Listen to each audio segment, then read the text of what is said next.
Alright, Dark Souls 2 is definitely a more slow-paced game compared to some of the later installments in the franchise. But what if we take that to the extreme by playing the game in slow motion? And by that I mean that only my character moves at half speed, not the enemies. Recently I went through Dark Souls 1 under these conditions and it was quite a trip to say the least. But Dark Souls 2 moving at half speed is a whole different experience altogether. Because, other than time and space becoming even more convoluted than usual, reducing your character's speed by 50% has some additional downsides that I never even intended or could have known about. Because putting your character's movement at 50%, for whatever reason, based on how the game is programmed I suppose, it also reduces your stamina regeneration by 50%, as well as your health regeneration when using any possible type of healing. And although I can't tell if it was doubled or calculated in some other obscure way, but it was evident that it increases how fast your durability goes down as well. Moreover, since you fall at normal speed, but the jump animation is twice as slow, that meant that there are many jumps that you can no longer make, and it didn't take long before I realized the gravity of such a limitation. In case you haven't seen the same challenge I did in Dark Souls 1, let me bring you up to speed. One sort of benefit, or well, not really benefit per se, I guess one less kick below the belt, was that in Dark Souls 1 your iframes are linked to a specific section of your dodge animation. So in a manner of speaking you had double the iframes. However, before you regard dodging at half speed like the glass being half full, the amount of time you are vulnerable afterwards is of course doubled as well. But Dark Souls 2 has the ADP system determining the amount of iframes that you have. Regardless, does the same principle still apply? Honestly, I'm not actually sure. And people in the chat during the live streams weren't exactly in agreement either. But whatever may be the case, it's not even about whether you can deal with single attacks, but whether you can deal with combos, when you cannot dodge twice in a row fast enough.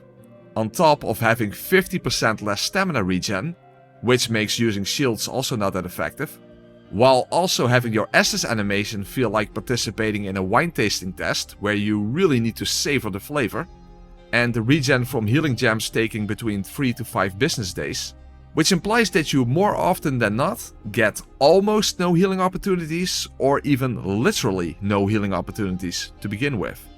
And before you think that attacking safely from a distance would be a helpful approach, at half speed there rarely is such a thing as a safe distance to begin with. Range attacks and casting spells in general often made things worse, not better. And when it comes to heavy armor, even in DS1 where heavy armor and poise reigned supreme, was not exactly a viable approach most of the time. But in this game it already offers way less defense and poise. But to make it worse, the heavier you are, the slower your stamina regeneration already is. And with the 50% reduction, it's already unbearably slow while being in my underwear. So yes, in a challenge like this, the last thing that you want to be is to be slow overweight. Doesn't mean I don't have any hearty snacks ready to get me through, because you can't exactly expect me to fast either. Oh, and of course we also get to deal with all the lovely jank that we all know and love about Best Souls 2. Spoiler alert, it took an hour and 15 minutes to get from the first bonfire in the Forest of Fallen Giants to the second bonfire. That's the kind of playthrough that we're dealing with here. Nevertheless, we will need to slow overcome this challenge, because the kingdom is without a king, an evil queen is out for the throne, so it's up to us to become the new sovereign ruler of the kingdom of Drangleic. However, moving upwards in the world at half speed quickly becomes a descent into madness at double speed. But whether I will survive this ordeal or not, I'm definitely living La Vida Sloka.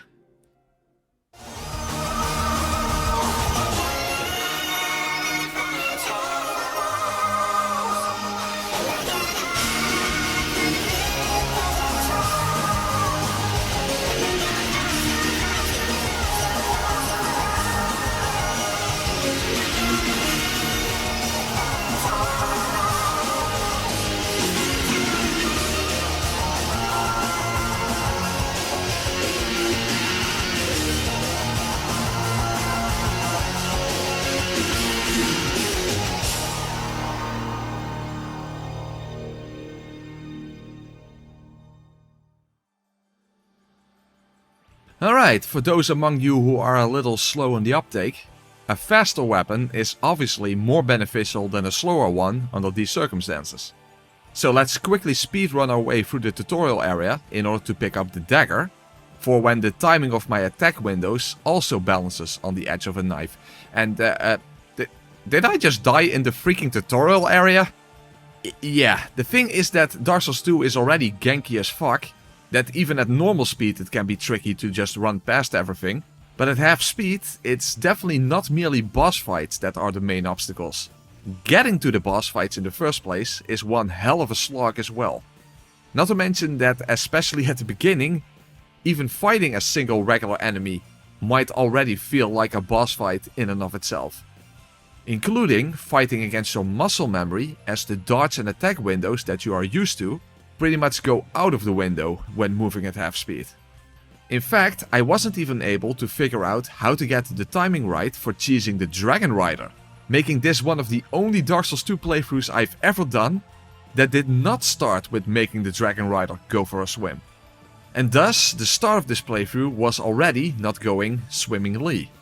In fact, before I start summarizing this playthrough, the thing is that you can't really explain how awkward, frustrating, unnatural and patience-breaking playing the game under these circumstances is.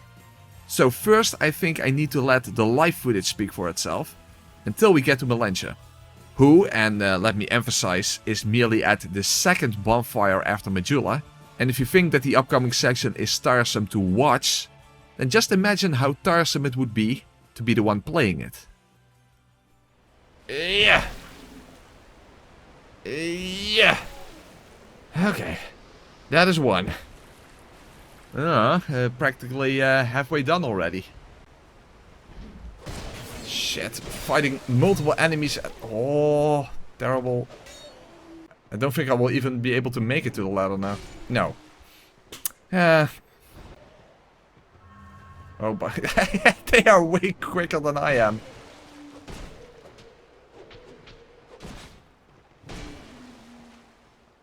I am alive. I am alive. I feel so alive. Shit, but they can climb after me.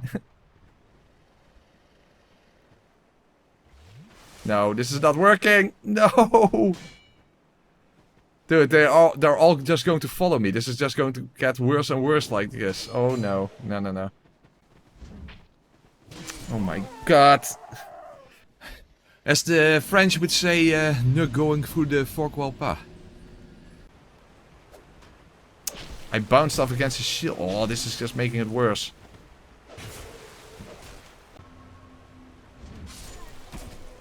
Fuck, but I need to heal. Oh fuck, but now the other guy's standing up. Oh, terrible.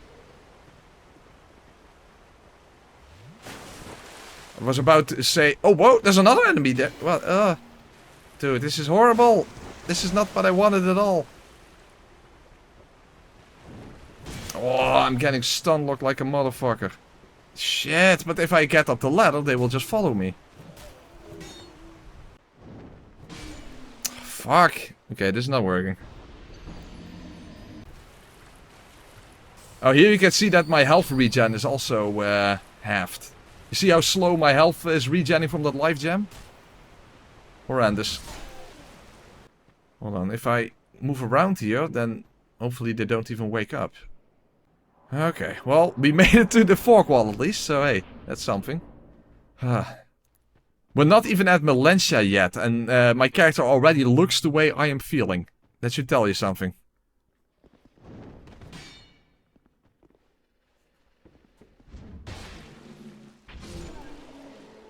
Okay.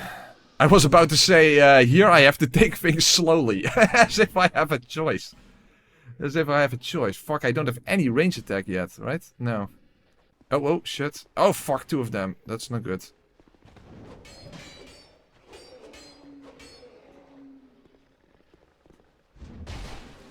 The Ring of Giants, that will be helpful as well. You see, because you see how I get stun locked. Which is absolutely horrendous.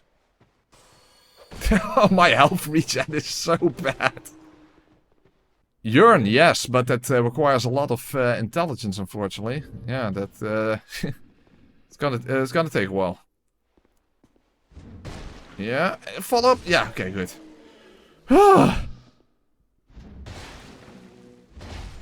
Fuck, I bounced off against the wall. Okay, good. Ah, no, no, no, move away. Dude, I'm not even getting to the ladder this rate. All my life gems. Slow but steady, but we have a very problematic area near the ladder because I can't lure the guy with the bow towards me. So I actually don't know how to do that.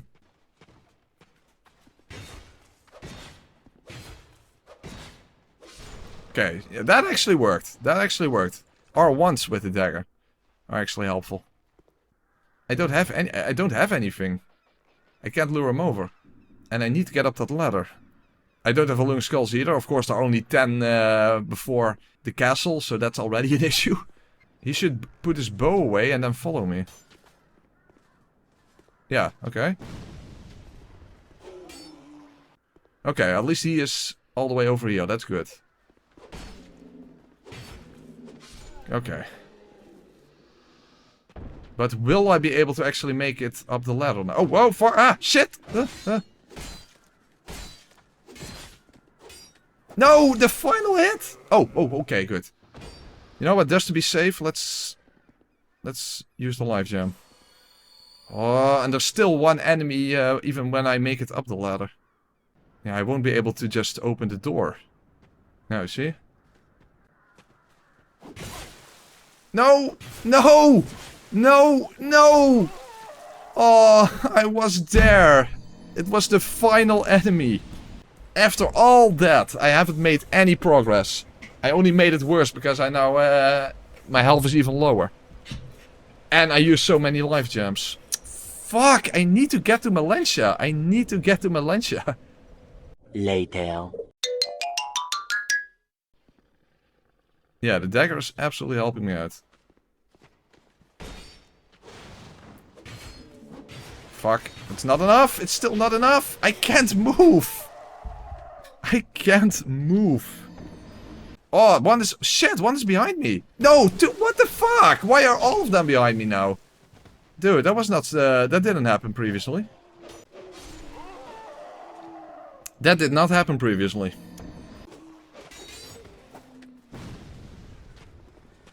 No. No. Look, all the enemies behind me. Terrible. Much later. Okay. Now we have to deal with this one and then we can finally get to Melentia. Fuck, he moved backwards. Not good. No! Just kill the fucker. Ah, yes! Oh my god. Ah! We made it! We're at Melentia! It only took 45 minutes. Oh no, it took an hour and 15 minutes. It took an hour and 15 minutes just to get to fucking Melentia. Oh my lord. Ah, we made it. We're at the next bonfire. The only thing that's left is the entire rest of the fucking game. Son of a fucking fuck. And let's take a victory piss. Just for getting to the first bonfire after Majula. Son of a fuck. God damn it. We barely even started and I already would rather play Sloverwatch instead. Why did this not go that smoothly when I actually had to kill him in order to even get here in the first place? Flipper the flop flop. Before you think that those sounds of relief sounded like a bit of a Slover reaction, hold fast to your seatbelts because things are only going to get worse. Although, things were definitely improving right now by turning into a literal slowpoke. By purchasing the rapier. Arguably one of the best weapons in the entire game. Although having said that, in this particular playthrough, having a narrow, not lingering hitbox was a very noticeable downside in places. Regardless, to truly kick this run into full Slover drive, I needed Titanite shards in order to upgrade it. And you can get 3 of those for free by using Kill's Key. But I was apparently jumping the gun, or I wish I was since that wouldn't be too much to jump over, but that tiny little gap towards Kill evidently was. So it seemed like my chances of obtaining free Titanite were crashing and burning. On top of that, enemies already have a tendency to follow you to the ends of the earth, but when moving at half speed, you will encounter enemies behind you that you didn't even realize could follow you all the way. Meaning that you have to take things even slower than you would like. Well, the turtle won against the hare, but in a hairy situation like this, a turtle also wins against me. Thanks, Donatello! However, if you truly believe in yourself, a leap of faith is enough to cross even the widest canyon. Actually, not at all, it just requires extreme precision. Which will be, ironically, a running theme that certain things initially seem impossible, but in fact are possible, but only with very, very precise inputs. Regardless, now I had access to 3 Titanite shards, plus an extra one in Marlin's shop, and arguably even more important, a free Pharaoh's Lockstone to access the Chlorantine Ring, given that slow motion stamina regeneration was often even worse than slow motion movement. Well, even worse than that is dealing with the freaking spear hollows in this area. Can't believe I'm saying this, but I'd rather try to beat DS3 with all enemies being teleporting dogs than DS2 with all enemies being spear hollows. Well, any type of enemy is going to be too much if there are too many of them, and outrunning them is not an option to begin with. Until I realized that you can actually approach the aromatic ooze from the other side. I've been playing this game for 10 fucking years and I never realized that before. Yeah, the everlasting adage that one is never done learning in a Souls game. But at least the last giant did not offer any surprises even under these circumstances. Other than a mysterious 520 showing up above its health bar when I entered the boss arena for whatever reason. Well, better than 6-7 I suppose, but not as good as 420 would have been. But contrary to most of the other bosses in this challenge, the last giant didn't last long enough to be a giant obstacle. Good thing that they originally came all the way from Slover Sea. In fact, he's already so slow that when I speed up the footage, it actually kinda looks like how the fight should have been in the first place. But in the end, I suppose neither of us walked around as if we had giant ants on our pants. And normally, the same thing would apply to the next boss. But under these circumstances, my chances for victory quickly went down the pursuer. That's less damage than I thought, actually.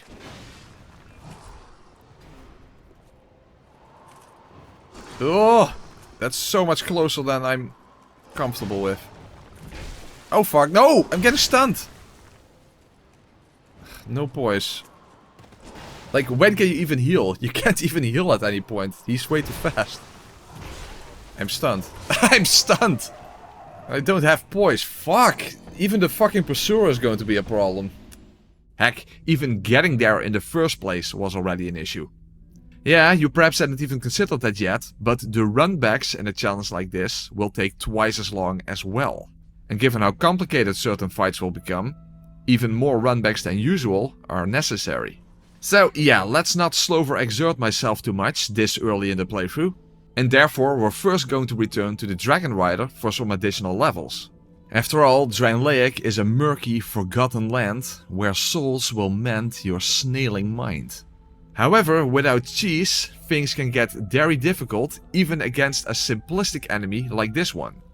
Because, although his 2-hit combo is not completely undodgeable, it does require very precise spacing and timing in order to deal with it with only a single roll. I myself was not exactly on a roll, and because of that, I was worried that... Ow. Oh, okay, he cheesed himself. Huh. Interesting though that the rider is not even a drag under these circumstances. So let's hope that we don't have to fight two at the same time, where no such cheesing opportunity is even a possibility. Well, at least with this unintentional cheesing opportunity, it was a golden opportunity, or I guess I should say a goudse opportunity, to make my way to Huntsman's Copse already. Now, why on earth would I even want to go there already? Well, it's because there's a giant basilisk down there that is guaranteed to drop 3 large Titanite shards every single time you kill it.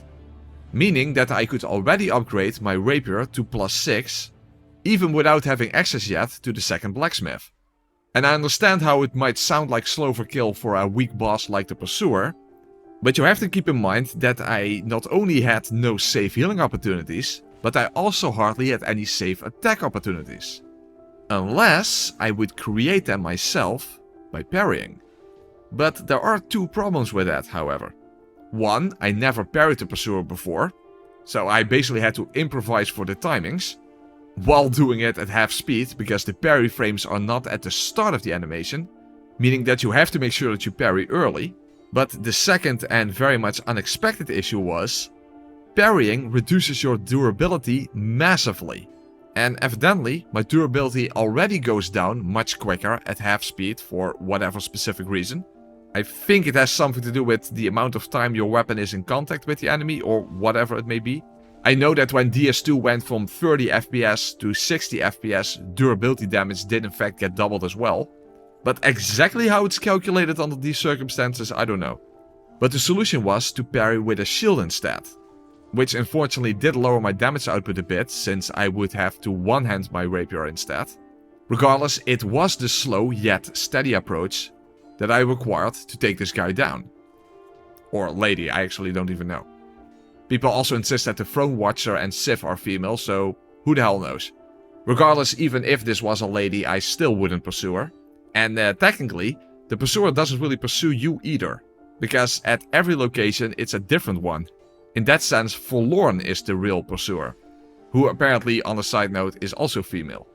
But interestingly enough, opening up the chest at half speed actually had an advantage since the iframes are at the very end of the animation. And thus, I managed to acquire a Fragrant Branch of Yore, and although I did also unlock the Blacksmith, with my weapon already at +6, I wouldn't need his services yet. Get the fuck out of here! But the Shaded Woods did have many things that I did require. And desire. But unfortunately did not necessarily acquire. Because the jump towards the chest with the Titanite chunk and Dragon Bone, the latter would have been important for later on by the way, was completely out of the question. This time it was not a matter of mere precision. And even if I could deal with the ghost... Why is everyone stabbing me in the back? I still didn't stand a ghost of a chance against the Crystal Lizard. Even at normal speed, Crystal Lizards are just a complete pain in the dick to hit. And at half speed, attempting this over and over again would be even more draining than draining the lizard. Well, at least one stone I could get my hands on was the one of the ring variety. Hopefully allowing me to stun lock regular enemies with repeated rapier thrusts. Although trust me, at half speed that's not nearly as effective, but it can and will save my life many times over.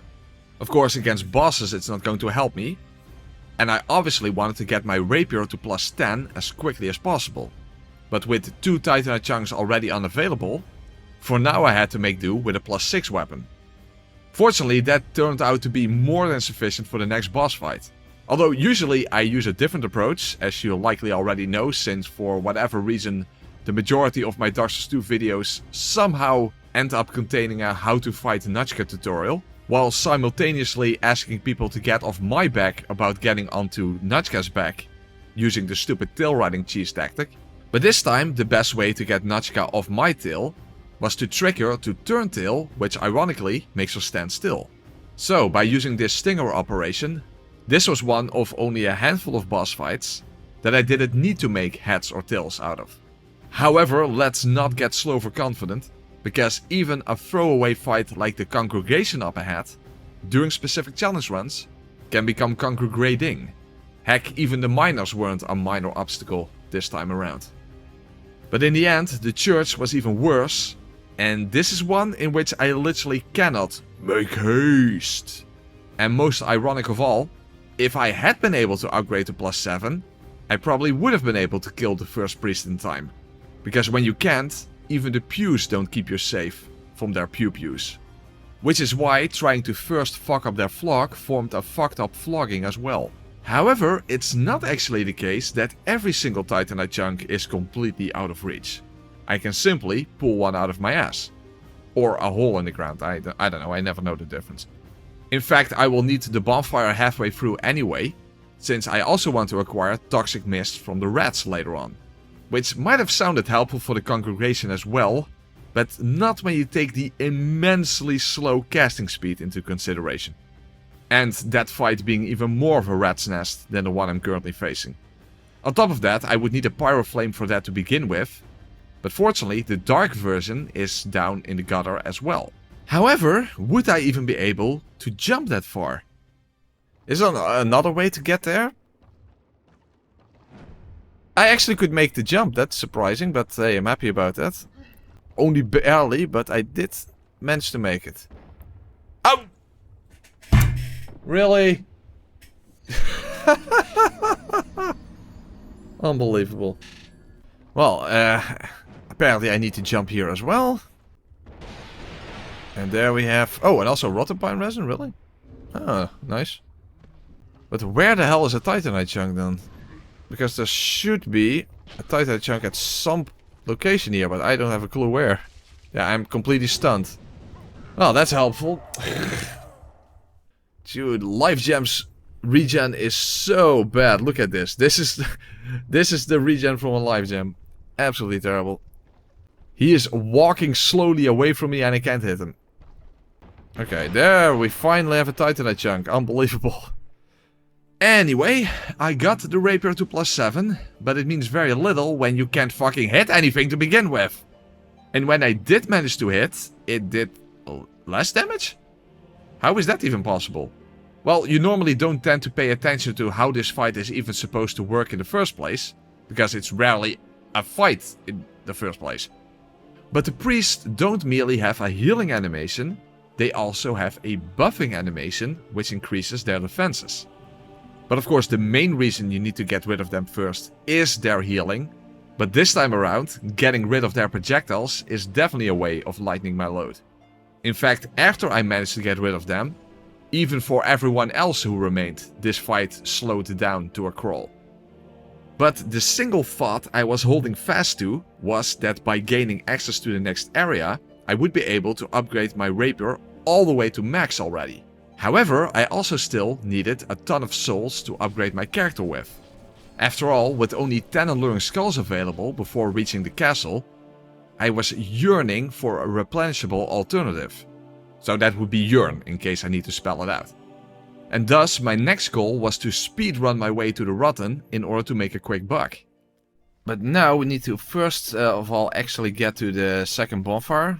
We already been here before for that one titanite chunk after all. Also, these hollows, as you can see, they are deceptively strong because they have dark-infused broken straight swords. So they do way more damage than you would expect from a simple enemy like this. You know, another thing about this place that, well, at least turns me into a fucking guttermouth, especially when playing the game under these fucking circumstances, is that it really takes a challenge like this one to truly... let's just say appreciate exactly how many enemies there truly are in this area. You see, on a normal playthrough you don't even see all these enemies. You don't even get to see all the... even more. Jesus, how many enemies are there here? And we have the exploding hollows here as well. I pretty much have to kill them before they explode, because it's not like I can outrun them or dodge through their explosions. At least I doubt that that's going to happen. That already sucks. Hey, poison arrows. Very nice. Shit, there is another exploding one. And I can't even stand up. Dude.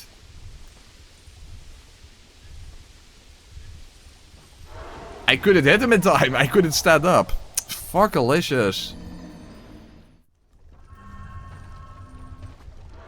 Still not in time. Yeah, they are dropping down. Shit. Well, unless I get really lucky, I'm dead again. No. Thought as much. Yeah, Dark Souls 3 without stamina is definitely up there.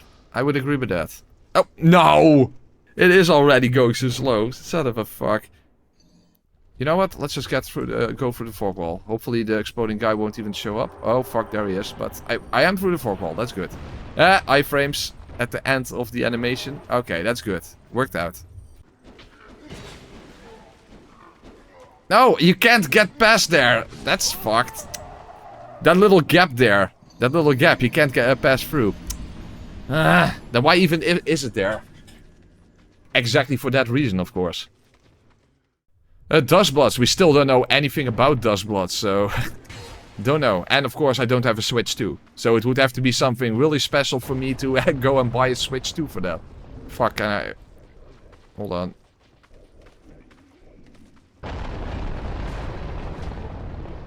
Oh, I took the catch ring off, of course. I didn't want to break my stuff, so I also took the catch ring off. Shit. I think it's helpful to not get hit by this guy. Yeah, but now I get hit by that guy.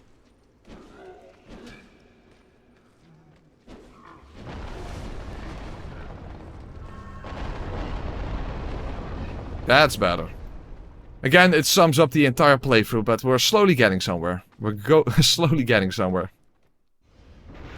Okay, let's first try to get to the bonfire. Ah, I'm already fucked.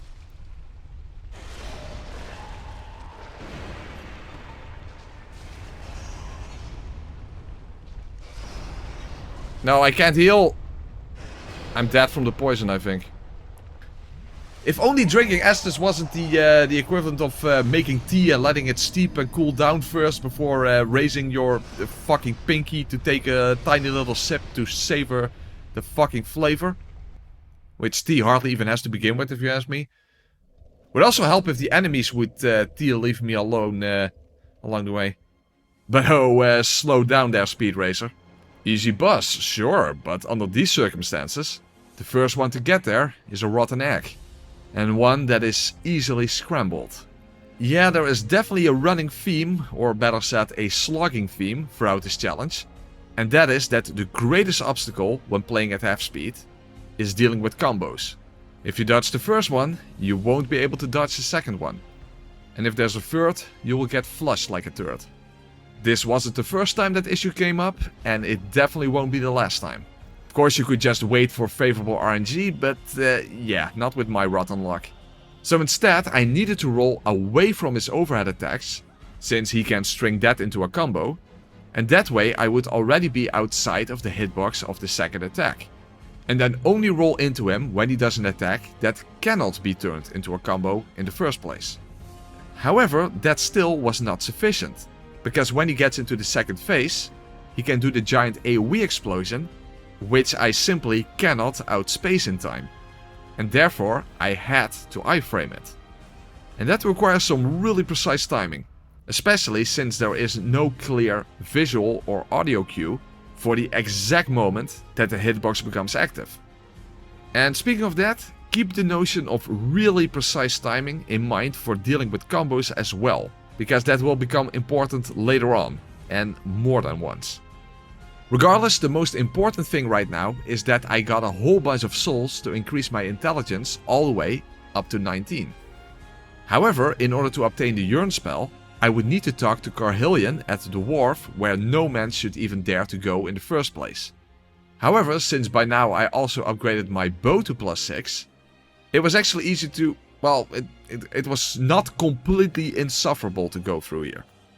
And although I didn't really need to go and ring the bell, moreover we are going to deal with some major bell issues later on, spoiler alert.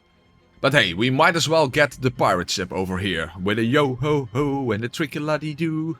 Although you actually really need to enunciate the lati. But regardless, Slomalia pirates we.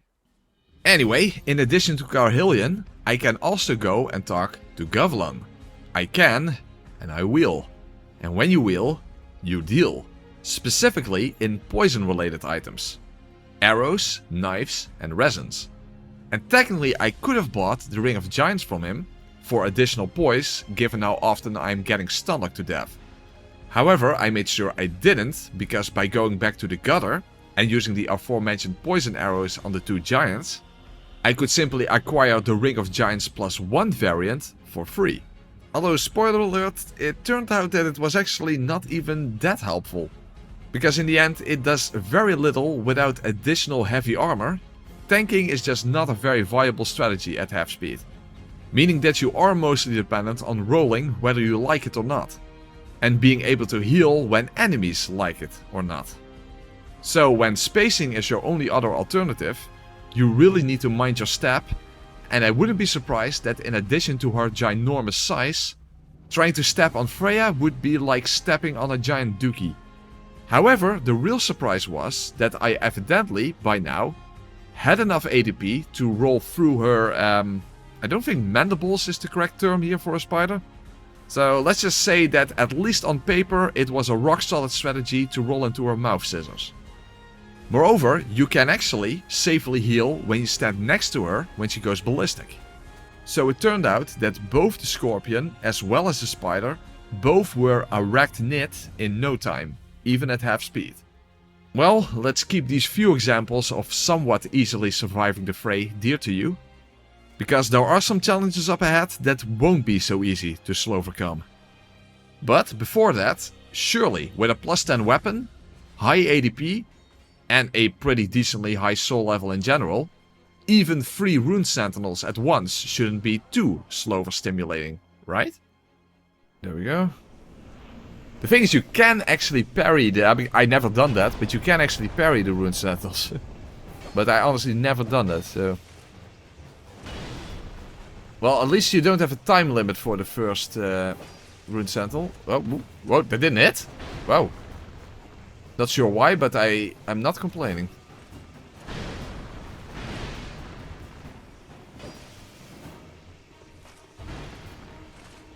Wow, I'm shocked that none of these attacks actually hit me. Again, not complaining, but definitely surprising. Okay, I poised through that, very nice. And this is where a bright bug might have been helpful, but unfortunately I don't have it. Well, good thing I have some poise. But... if I can't heal... Whoa, no, not spin it away! That did... Wow, okay, it did hit me, but it almost didn't. Fuck, when the fuck am I going to heal now? Wow, they have more reach than I thought. Shit, okay. Okay, this is a bit of a problem then. Fuck, now I'm too slow. I can't attack him.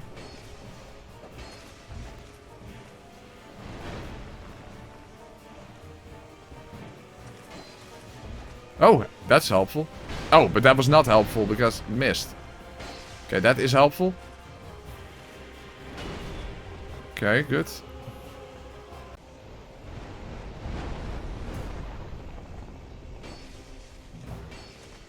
Damn it, I was hoping I could just tank through it. Okay, good. But now how... Damn it, I should have just gone for it. Heal? Please? Okay, that was actually really helpful. A good thing that he jumped. That gave me way more time.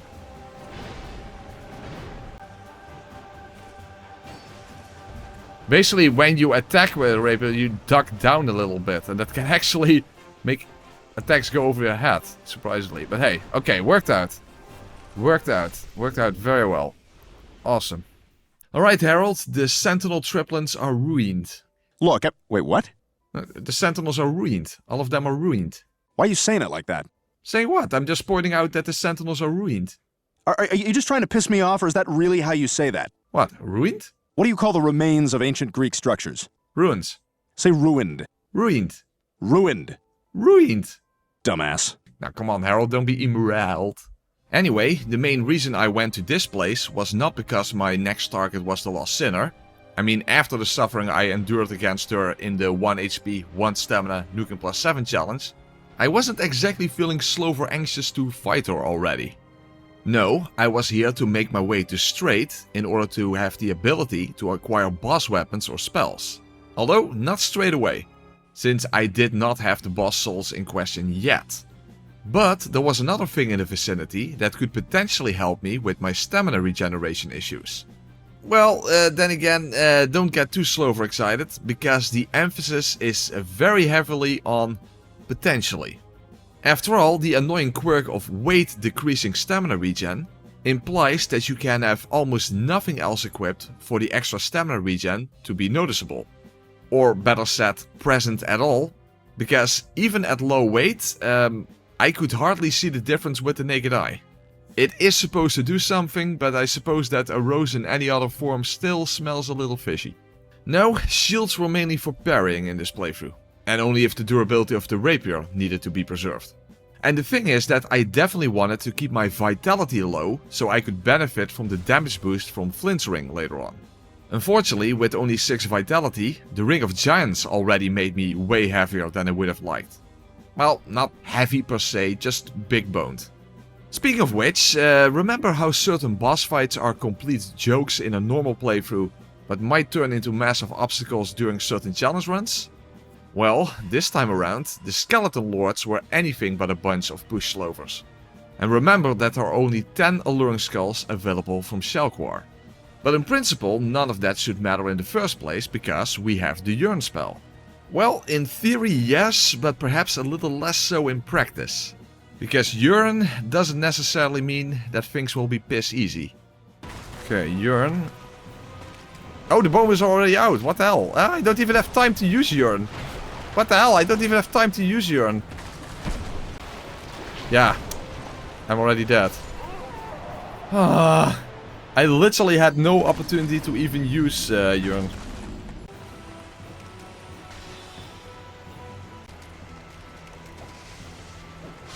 Okay, very nice. That was very nice. Got both of them at the same time.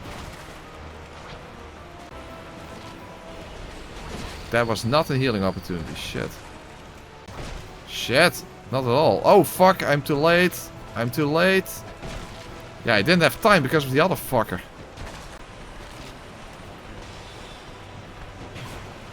Hey, he still attacked me. He still attacked me. Fucking dick move. Yeah, I don't have stamina. I don't have stamina. I had no stamina whatsoever.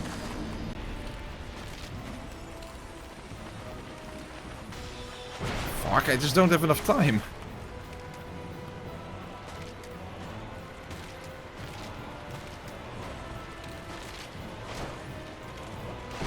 Yeah, I can't do that. I can't attack them. And I'm out of health. Ah, come on. The first time it went perfectly and now it's just completely fucked. Huh? They're moving away. They went after Yearn and then all of a sudden they move away.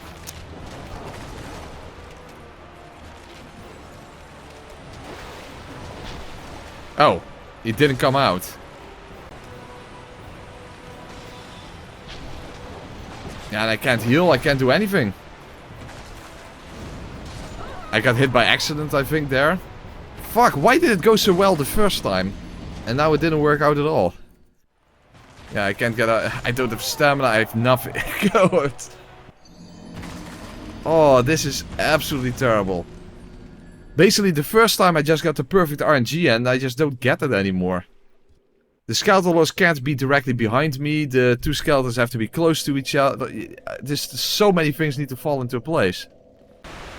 Oh, maybe don't go for the caster first. Maybe?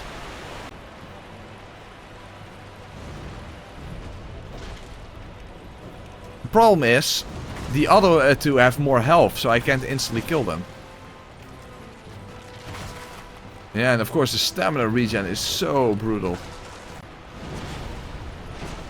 And getting stun locked is quite brutal. Even with the Ring of Giants, by the way.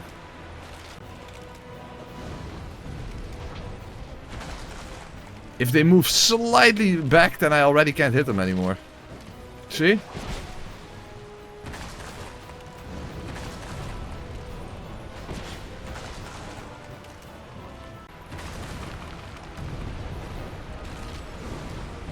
Yeah, I don't have time for anything. I don't have stamina. I need to heal, otherwise I'm dead.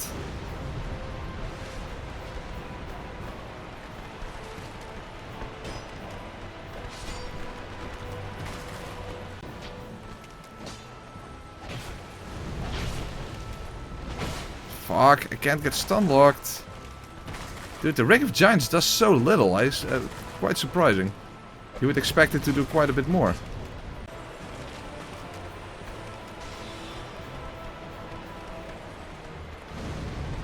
I attacked the wrong way? Why the fuck did I attack the wrong way? Fuck, I'm getting stunned. Yeah, I'm dead. I'm not dead, but I'm close to death, and I need to heal at some point.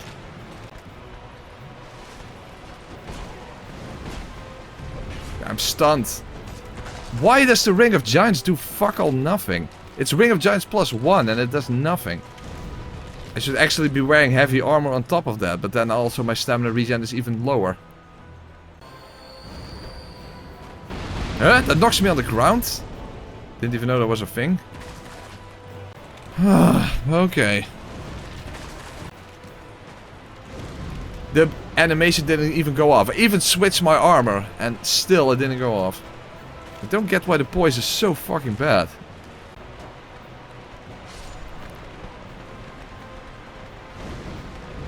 Don't even hit. Second dragon ring at risk? Really? Now my roll distance is even lower. Jesus. Oh, this is really bad. Absolutely one of the worst skeleton they block.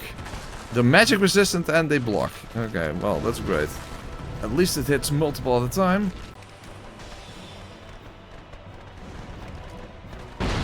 Huh? I'm on the ground! So now I couldn't even make use of it. Fuck, I don't want to waste my skulls. Yeah, I did save them for this, but there are also the rats, remember? Wow, this animation is also really fucking slow.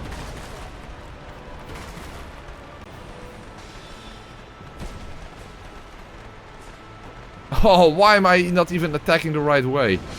Wow, this is fucked. Ah, fuck it, let's just throw another skull. Let's just get through this fight and then we'll worry about the rats later.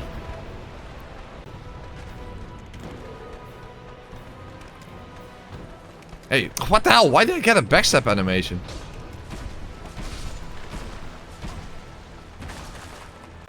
Okay, there are almost no skeletons left. Okay, one more lord and then the worst ones of all, namely the bone wheels. Please be a skull. Another fucking mill breaker, because that's useful.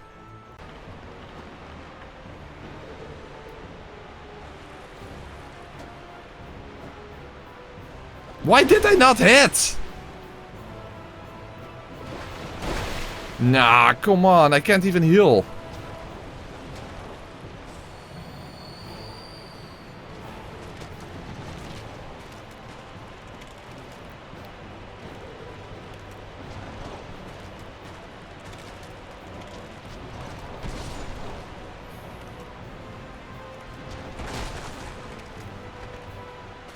No, I can't hit him. Hit him! Hit him! One more. Knife, throwing knife. JK him. Just JK him. Oh, fuck, Alicia. Oh. Okay. I managed to get through that. Son of a fucking up the fuck. Worst skeleton lords fight I ever had. Holy shit. Well, at least I didn't die here, because then I would really have wasted all my stuff. Fuck Alicious. I feel completely boned, but still. That was not a skeleton of fun. So, all in all, that was quite a narrow victory against the Bone Bros. But I did manage to stand skeletal against slow overwhelming numbers. Then again, I did die afterwards by getting slightly nudged on the butt by a mushroom bug. And I did play things a little too fast and loose perhaps against the covetous demon. Because it's easy to get greedy when it feels like you still should be able to move faster than he does. But I guess that both in greed and speed we finally had been placed on an equal playing field, it seemed. Then again, there has actually been a playthrough before where I died more times against Covetous Demon than against Fume Knight. Regardless, we still felt like kindred spirits. However, the super swift in rapid succession slashing enemies in Earthen Peak were anything but mana kindred spirits. However, those enemies were the least of my worries. No, it was the fast and ferociously high velocity Viper that formed a major roadblock in this playthrough. Heck, getting safely to our boss room in the first place already required me to use poison mist from above in order to deal with the grave wardens. But the poisonous mist is obviously useless against the poisonous Mipha. And nothing is more toxic than having 0 healing opportunities against a boss that does have the ability to heal itself at the edge of the arena. But the thing is that doing the fight without healing at all seemed impossible because of her combo attacks that simply seemed undodgeable at half speed. Moreover, dealing damage was also an issue because the head AoE, that normally is the perfect opportunity, could not be outspaced, meaning that I had to iframe it, which, similarly to the Rotten before, is incredibly difficult to time. And even when I should have an opportunity, because my character turns around at half speed as well, obviously, when dodging through attacks, I would more often than not get a hit in. After all, the hitbox of the rapier is so narrow, which is something that under normal circumstances rarely becomes an issue. So despite the rapier being seemingly ideal for a playthrough like this, or basically any playthrough in general, this time it actually had also an immense downside. But of course it was the only plus 10 weapon I had in the first place. And creating attack opportunities by parrying did not work with any type of consistency this time. First of all, having never parried her before, I couldn't even expect to get consistent parries. But even if I would, she can sometimes recover instantly, making it useless to begin with. I guess that fair and consistent game design is just a myth, huh? In other words, this fight felt completely impossible unless I would just happen to get perfect RNG. However, perhaps the real issue was that I was simply overcomplicating things. After all, if you manage to get a lot of damage in, the shorter a fight lasts, the less favorable RNG you will require. So maybe the real problem was that I was slow for thinking this fight a little too much. If it's all RNG dependent anyway, I might as well try to get as much damage in as I can.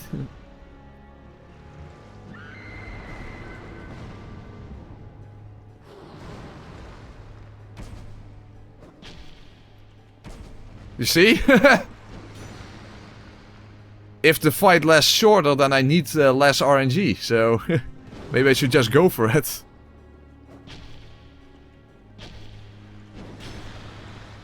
And it worked! What the fuck? Well, as I said, if the fight doesn't take so long, you don't need that much RNG. If you get a lot of damage in, you don't need that much luck. And this was enough luck. Turns out all you needed was balls. Pretty much. Okay, that was insane. So, with Mipha's soul obtained, we had access to a weapon that is easily overlooked, but seemed to me like a practical addition to my rapier.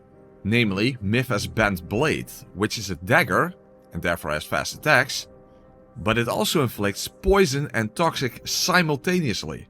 Well, that sounds beneficial, right? Well, actually, in hindsight, this was a pretty bad decision, causing even more suffering in the long run. But more about that later. Because another form of toxic I should have access to would be Toxic Mist, which unfortunately requires me to defeat the Royal Red Vanguard, another throwaway fight under normal circumstances. But under these conditions, more than the thought alone is absolutely petrifying. But fortunately, I have the Yearn spell, right? And since they do go after Alluring Skulls, and this being essentially the spell version of that, surely that would give me the edge I needed, right? What? Oh, rats, it doesn't actually work on them. Yeah, it turns out that Yearn is not the spell version of Alluring Skulls at all. There are enemies that are attracted to Yearn that don't go after skulls. There are enemies that go after both. But there are apparently only 2 enemies in the entire game that only go after skulls, but not after Yearn. And one of those just happens to be the rats. Ah, isn't that nice? And the issue was that I only had a few Alluring Skulls left, meaning that I could only afford to use them if I was absolutely sure that it wouldn't go to waste. However, even if I got lucky enough to take out 10 rats in order to make the actual boss show up, that one does not go after Alluring Skulls to begin with, and he inflicts massive petrification and poison buildup. And to make it worse, the petrification resistance ring was out of reach since it requires you to jump across the gap in the bridge down in the gutter. In the one playthrough I would actually need it, it happens to be a bridge too far. But fortunately there was an alternative. Namely by, if you beg my pardon, making sure that Crom wouldn't feel so well. Because he drops a ring that gives a boost to all status resistances. Not as effective, but better than nothing of course. And secondly, I would need to go and acquire black firebombs, which I could go and purchase now in Iron Keep. I do wish I could have given Sharon a fancier duel, but I had to make do with the staircase cheese.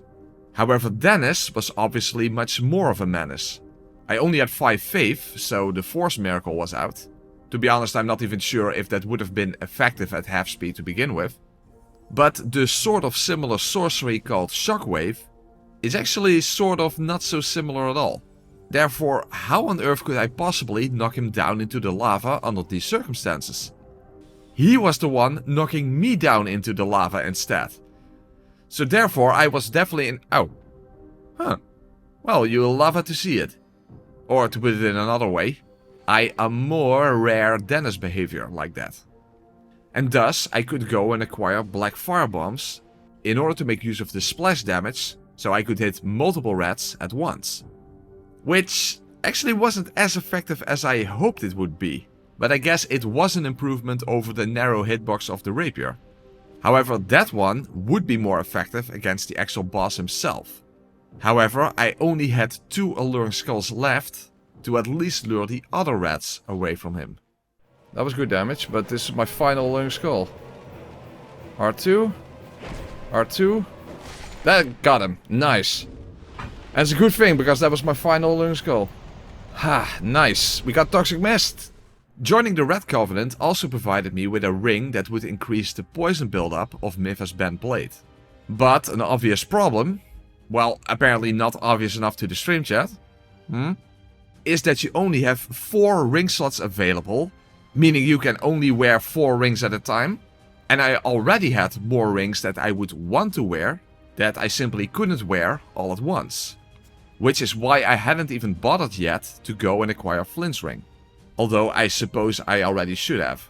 Especially because poison arrows are apparently unaffected by the red ring to begin with. And evidently poison wasn't that helpful in the first place, since it would take about the same amount of regular arrows, given that those deal way more damage per individual arrow. But at least getting through Iron Keep didn't require any additional strategies. It was just really long, really tedious, and I would constantly take hits against practically every enemy along the way.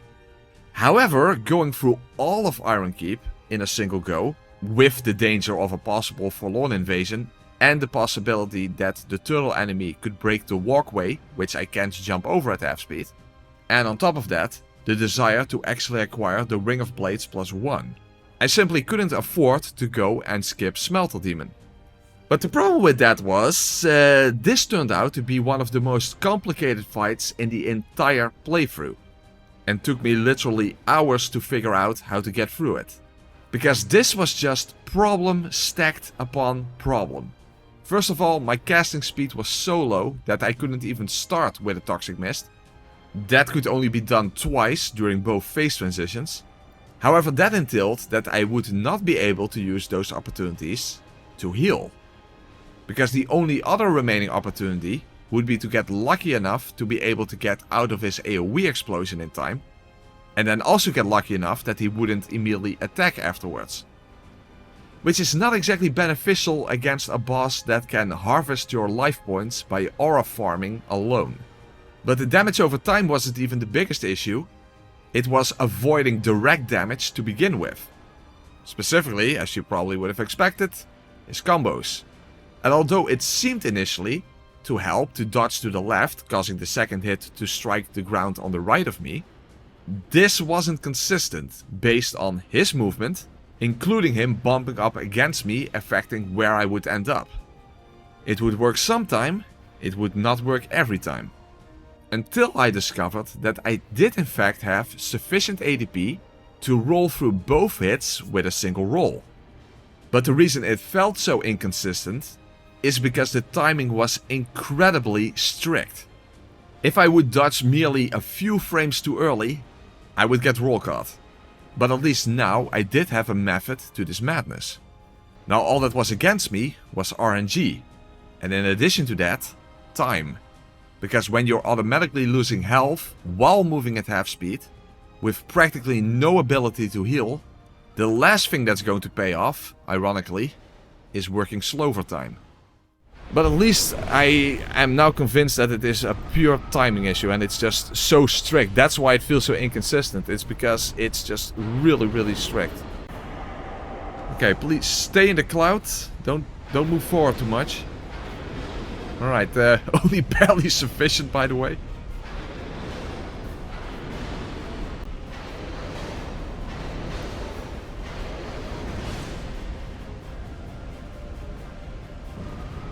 Damn it, I don't think I can. I don't think I can. Yeah, okay, nice, nice, nice, nice. Okay, don't fuck up now. Well, the camera fucked up, but...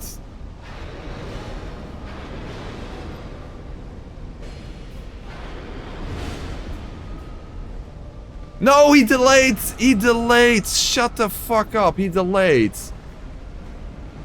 He actually delayed it. Unbelievable, he delayed it.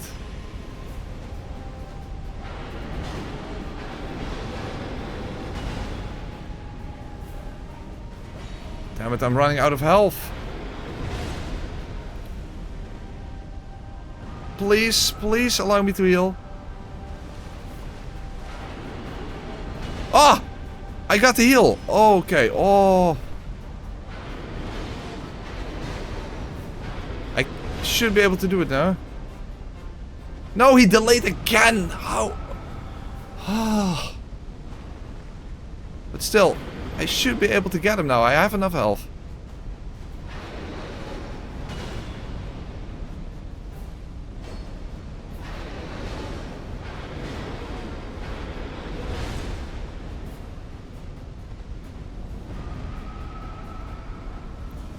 Well, 2 more hits.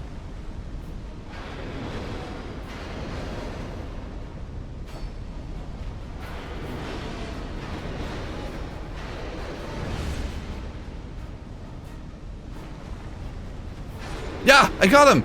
I actually got him! Oh, and I healed multiple times. What the hell? Whoa, I got lucky. And I got some really precise timing down quite consistently. Oh, I forgot the Silver Serpent Ring, unfortunately. But yes, that's a way to end the stream.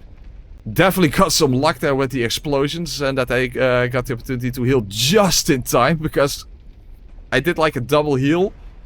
And it tagged me and it was basically almost frame perfect. Well, after that disaster, I decided to go on a bit of a collectathon to make sure I would at least have some more options available. Now, first of all, of course, the Ring of Blades +1. Simply the same parry strategy as before. Then I acquired the Lion Mage set to increase spellcasting time. Although I can't really tell much of a difference, to be honest. Not even when putting the footage side by side. So, for the most part, we'll simply have to make do with melee attacks. And therefore, I finally chose to enter the DLC in order to collect Flint's Ring for 50 flat extra AR. However, the mental damage I took trying to obtain it was pretty close to 100%. Also, this would turn out to be only my first trip to this dreadful place. Because of, let's say, sunken cost fallacy. Huh? Oh! I didn't know that! I didn't know there was an enemy there. Son of a fuck, I had no idea. Fuck, even the stone ring is just sometimes not enough. Maybe only when it's a counter hit. Oh fuck, no, I'm dead. No! I'm dead. Shit! Oh, I'm not wearing the stone ring. I'm not wearing the stone ring. I also want to have the ring of binding. That also is not possible. Jesus fuck. People say, oh, use this ring, use that ring. I don't have ring slots available. And now I am actually here to collect another ring. That's the worst thing. Hold on, I have more than enough time to use a thing now, so I've... Wait, what the hell? He was staying behind and all of a sudden he's behind me.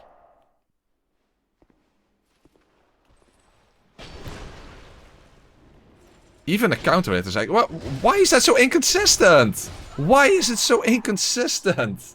I truly hate this game sometimes. Why is it so inconsistent? Because whenever you try to find out, oh, what is the rule? How does stuff work? It's never actually what you think it is. Yeah, that might also be the case that spinning attack has hyper armor. Like, who the fuck even knows, right? This is also such a ridiculously long animation, as you can see. Yuan only works when they're out of the standby state. Yeah, as if this game wasn't stupid enough. Oh, there are 3 enemies here. There's way too many. Hey, we have the gauntlets. Oh, nice. That's actually good. Really? What the fuck? Fuck, not good. This sucks donkey fuck up the fucker. Come on, only one more. One more, and then I have at least 3 dragon bones. There we have 3 ancient dragon bones, or petrified dragon bones, what the fuck they are. Oh, I got 5 twinkling titanite, interesting. The problem is I actually also... Oh wait, I can't get to the other side. I can't get to the other side, you need to jump for that. Oh my god. So those petrified... Oh fuck, that's the wrong... No! Wrong side. I forgot. Wrong side. Keep attacking, please. Okay, good. Well, I can try to make the jump, but I don't think I will be able to make that. Oh, almost. Almost. Okay, Flint's ring. I hardly will ever be able to use it, I think, but we have it at least. Try to jump again, but I doubt I will be able to actually get there. Yeah, I made it. Oh, awesome. I actually made it. Maybe I could actually lure them in the trap with Jörn.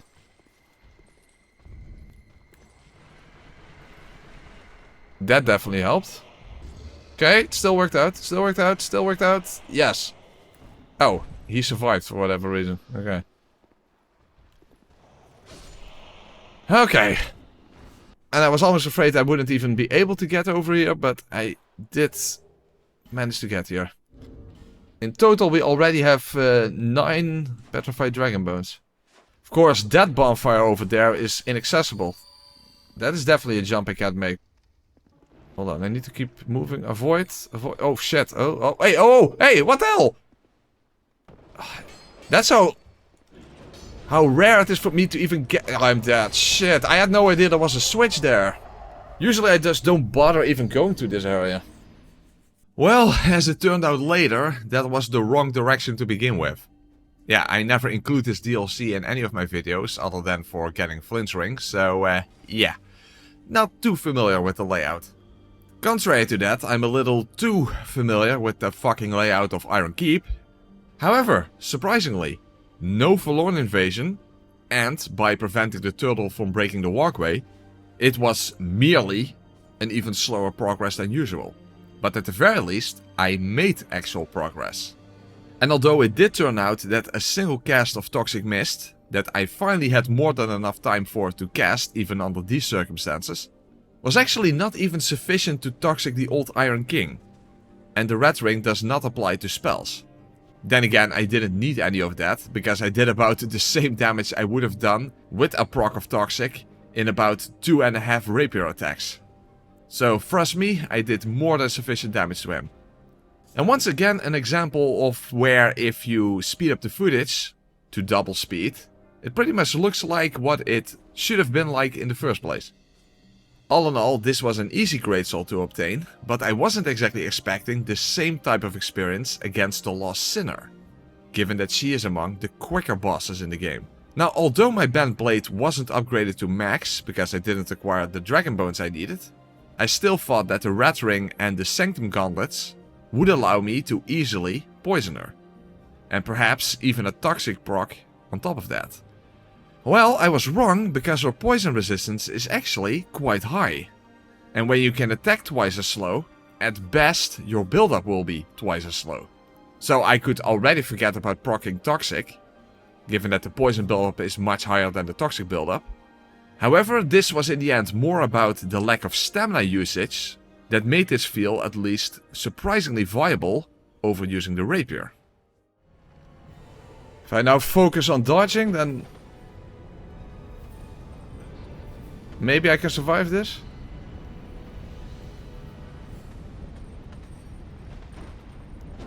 Heal. Yeah. That's fine. That's fine. There we go. Awesome. Okay, worked out, worked out. Whether it was the most efficient way, that's maybe a different question. But hey, it's efficient enough. So, that was definitely less of an issue than I thought it would be. It was sufficiently efficient, exactly. In the end, getting at least one poison proc was still beneficial. So it does seem that the bent blade was still an effective way to make sure that the sinner lost and bent the knee. But you might be thinking, wouldn't a poison-infused dagger have been arguably even more efficient?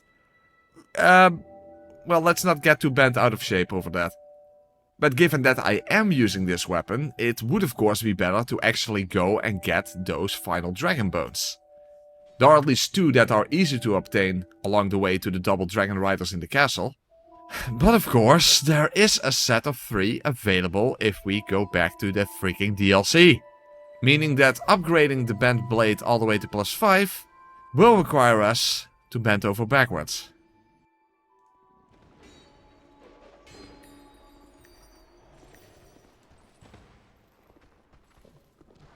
But how do I get past here? Hold on. How do you get past there to begin with? How do you get past it to begin with? Wait, hold on. How do you get past that to begin with? Wait, hold on. But how do you even get past that to begin with? Fuck, I didn't want to put it on the floor, of course.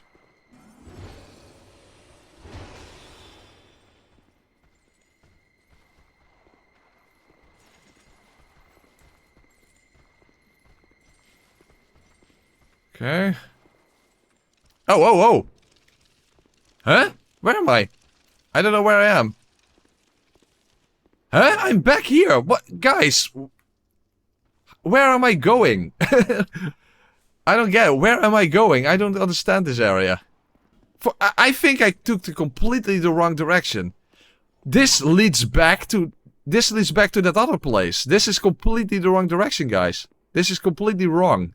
This is literally where I came from. But I'm literally going in a circle here. This is simply going back to where we came from. But this is that doorway that was closed before. By sheer coincidence. Do you need to go down here, huh? I have no fucking clue. But then what? Huh? But then what was the point of going up the up the ladder in the? I have no clue. I'm so confused. Okay, we have this invader here, but hopefully I can just ignore him. Oh fuck! A fork wall! No, there's a fork wall here. No fucking way! There's a fork wall here. That is fucking ridiculous. There is actually a fork wall there. Fork wall, more like a fuck wall. Whoa, a firestorm? Jesus fuck, dude. And he has way too much health. Fuck, the ghost is still over there.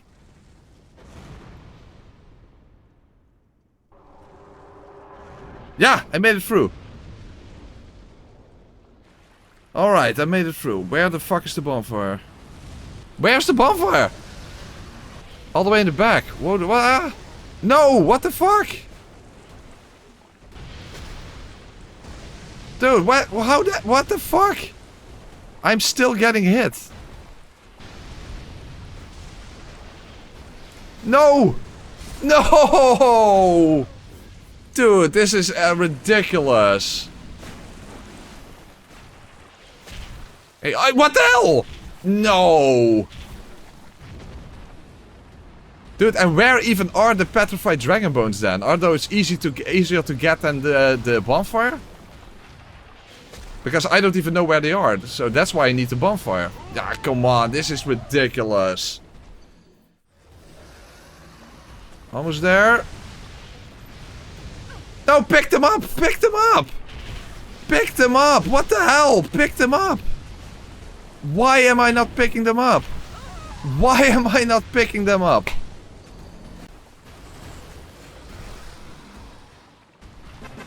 Ah, finally! I got them. I actually got them. Holy crap, this is probably my biggest victory of everything. Holy fuckalicious. Here, boop the snoot, just out of frustration. I'm actually going to take a victory piss just for getting the stupid dragon bones. Unbelievable. So, after riding that dragon boner, I wanted to make my way to the dragon riders. But first I made sure that Licia would have a fall from grace, so she wouldn't be able to invade me as the nameless usurper later on. And therefore, when going from the first to the second bonfire in Dranlaic, things simply just fell into place. Or maybe not so much. But especially not so much with Bimmy and Jimmy. No, the double dragon riders turned into one hell of a puzzle. And they definitely took me for a ride. First of all, starting the fight was already an issue, as making my way to Bimmy required their attacks to essentially line up. Otherwise I couldn't avoid both attacks with a single roll. The second problem, of course, was getting stun locked. And the Ring of Giants was a giant disappointment, as it was barely doing anything. And when adding armor to it, well, initially I simply got really lucky and almost killed Bimmy. But I simply did not manage to ride things out against Jimmy. And of course, less roll distance and even lower stamina regen definitely didn't help. Someone actually even suggested an Iron Flesh strategy, but let's just say that that idea appeared to be not sufficiently fleshed out, to say the least. The thing is that a single proc of Toxic Mist would be sufficient for Bimmy, not for Jimmy who has more health, nor could I even manage to proc it on Jimmy to begin with. But as much as I tried to cast Toxic Mist before Bimmy could drop down, so that he would fall right into the cloud, even with the Lion Mage set and the clear Bluestone ring, my casting speed simply wasn't fast enough. And Gower's ring, which you would normally acquire after this, but can also be acquired by using a bonfire ascetic in the Shaded Woods, doesn't actually provide you with poise, only reduce damage from behind. The thing is that I needed to prevent taking damage in the first place. But it's already a nightmare to avoid the 2-hit combo from a single Dragon Rider. But if you add the arrows from the other into the mix, it becomes practically impossible. At the very least, Mythos Bandblade consumes less stamina, but even fully upgraded, it requires quite a few hits to proc the poison. Now, the Rapier actually did ridiculous damage, especially to Bimmy with his tiny health bar. But the obvious problem was the much higher stamina burden compared to the Bent Blade. However, this slowly started to look like another Mythos situation, where I simply needed a simple approach to keep things simple. So instead I should focus on increasing my damage output. But of course, healing would still be an issue. But there is an, as of yet at this point in the game, rare item that keeps healing you for 44 seconds and remains active even when you use it at full health, namely the Elizabeth Mushroom. Although, like everything else, its healing regen is also cut in half when playing at half speed. And a lightning resin, which the Dragon Riders are weakest to. And then, even in slow motion, you could turn a shitty number 2 into a piss easy number 1 in no time. Well, other than that, even facing one of them is not actually piss easy at all, because you will still need to avoid the 2-hit combo consistently. But as any physicist will tell you, timing and spacing are not truly separate things. So space timing is what will do the trick. At least in relative terms. And with some time dilation present, of course. Kinda disappointing though that after all the suffering I went through to upgrade Mythos Bent Blade, I didn't end up defeating them with it. And even against Mirror Knight, where you would expect it to be the ideal choice, the sweeping attacks, more often than not, caused me to bounce off against his shield. Well, it literally says that the blade is bent, so there's that. And even going for pure strike damage, since by now I had enough twinkle tits for the blacksmith hammer, led to the same issue. Which meant that the Rapier's narrow hitbox this time would have been more beneficial by a wide margin. However, since the chat constantly complained that I should have been using a strike weapon all along, but now all of a sudden they insisted I should be using the rapier instead, I simply had to be stubborn and put my foot as well as my hammer down. Also, I could in fact still use the bent blade during the summoning, in order to build up poison, and then I did change to the rapier in order to stunlock the summoned NPC. At least as long as I actually managed to get a hit in. But when I did, in combination with the stone ring, I could turn them into an NPC later. But ironically, at the very end, the narrow hitbox and the delayed turning of my character almost cost me the fight right at the end. 7 years of bad luck are applicable before breaking this mirror, it seems. Then again, my channel is already even older than that, so perhaps those years go by in slow motion as well. However, something I did feel quite lucky about is that Shrine of Amana turned out to be similar to Iron Keep in this particular playthrough. Yes, even more slow and tedious than usual, but without many additional strategies required. Other than that, I could not jump upon the piece of rubble in order to prevent the Dark Beast from ganging up on me. And contrary to Iron Keep, this time I did get a Forlorn invasion halfway through. Even the special scythe version. Yeah, truly a scythe to behold. But Forlorn would later on reap what she has sown. Also, speaking of invaders, although the door towards Kermit is definitely a breakable one, somehow my arrows didn't register or something from this far away. Perhaps the B-team being unhinged once again. But with Kermit being one of the slowest bosses in the game, and therefore he was totally frogged up in no time, things were about to take quite a turn. Because normally Shrine of Amana is a shrining example of an area that is a lot to manage. And the undead crypt afterwards is easy to traverse. But I suppose that this time it desired payback in the form of some undead cryptocurrency. Oh. Don't get stuck! Stamina, please. Oh, fuck, I'm poisoned. Around the corner. Oh. Well, hey. Oh, hey, hello, hello, what the fuck, what the fuck? What the fuck? How the hell does shield guy even come over here? Yeah, now I'm dead because of the point. I didn't even know he could follow me all the way here. What the fuck? I didn't even know there was a thing. Oh, fuck. The hallway before Velstad. I can't run through there. Even if I... Oh, hey, human effigies. Even if I prevent the bell from getting wrong, that might still be a problem. Or getting past the Dragon Rider and the 2 Cyan Knights. And Lycia can't invade us. Forlorn? So, Lycia, we don't have Lycia, but we do have Forlorn. And again... Oh, I did parry. Oh, that's nice. But Forlorn has a ridiculous amount of health, of course. So I need to at least parry twice. And that was kind of... Okay, nice. Hey, I'm getting some revenge on you, Forlorn. Very nice. I'm the parry master, even at half speed. Well, to be fair, in Dark Souls 1 I got a triple parry at half speed, so...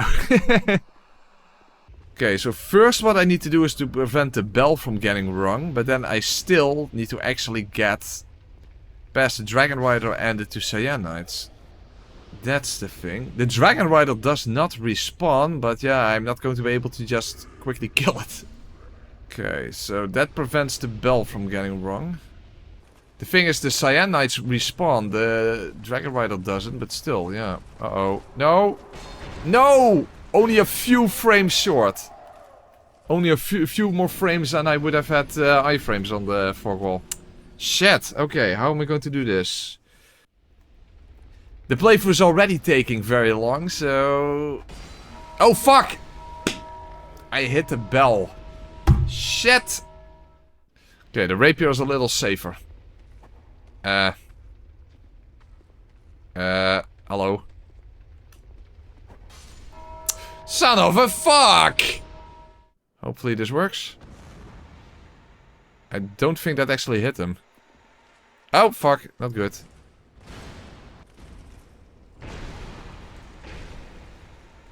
Okay, but now I need to actually survive. Otherwise I did all of that for nothing. Huh? No way! He hit the bell through the...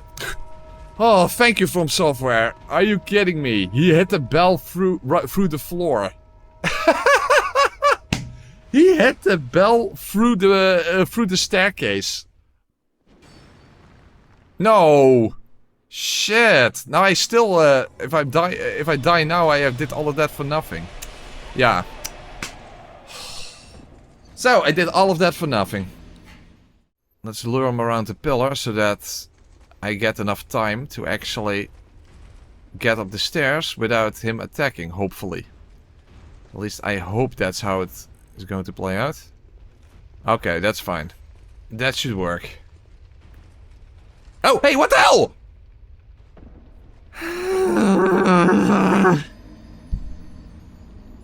Dark souls, dark holes, exactly. I think the B team can shove this entire game up their dark holes. Hello there. Of course. Okay, this should be enough, right? This should be enough. Please die, just die. Die, die, die. Die, die. Drop that. Ah, finally. Jesus, motherfucking fuck up the fuck. It's about goddamn fucking fuck up the fuck. Unfortunately, that was not even the end of the bell problems, because Velstad was a giant bell ant ending us at the end of his giant bell. And since it was even slower than Smelter's combo, it felt impossible to dodge through it with a single roll.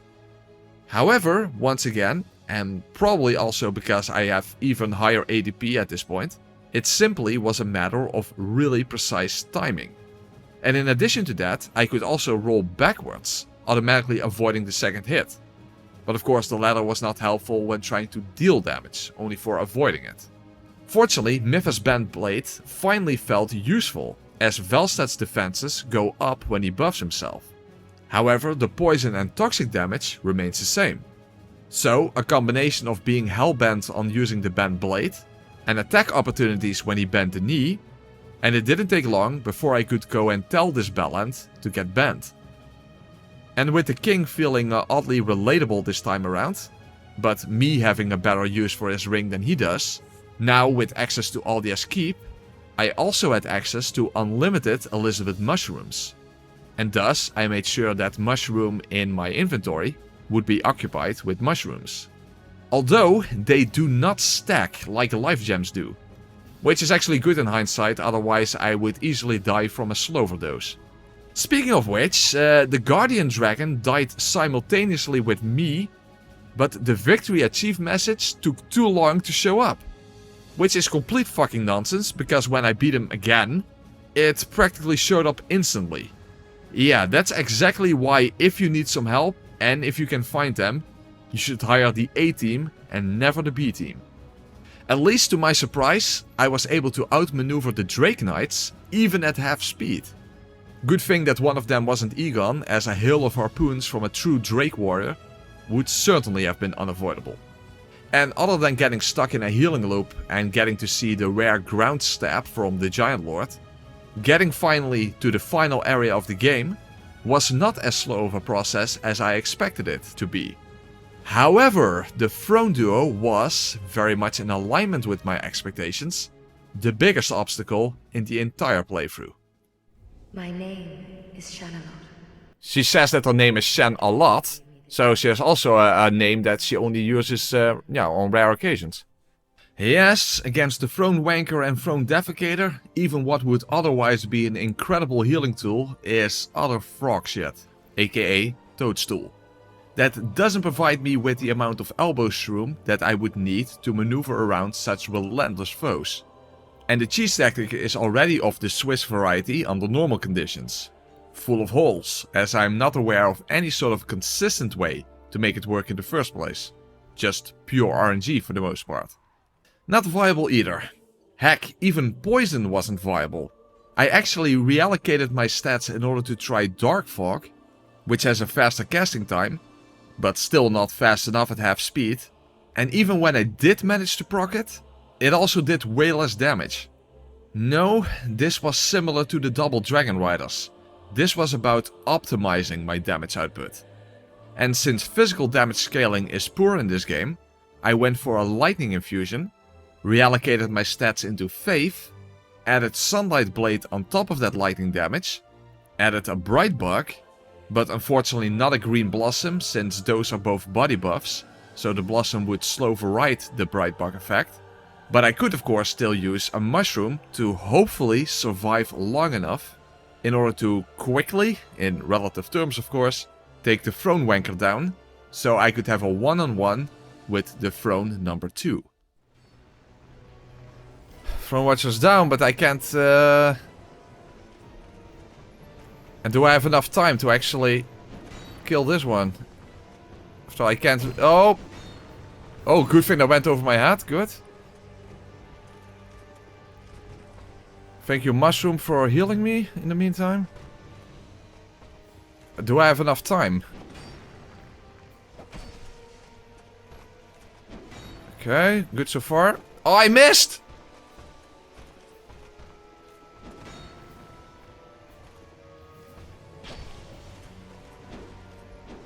Okay, going well so far.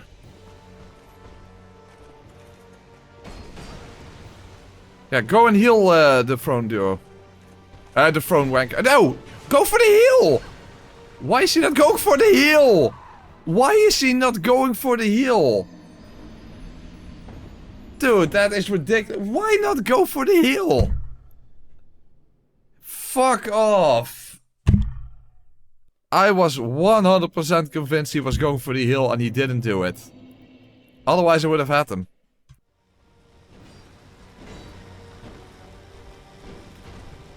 Okay. Good so far.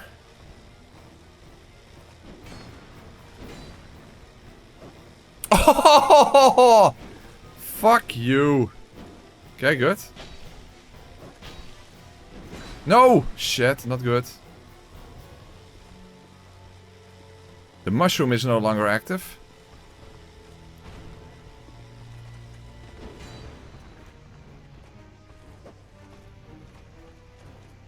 Quick!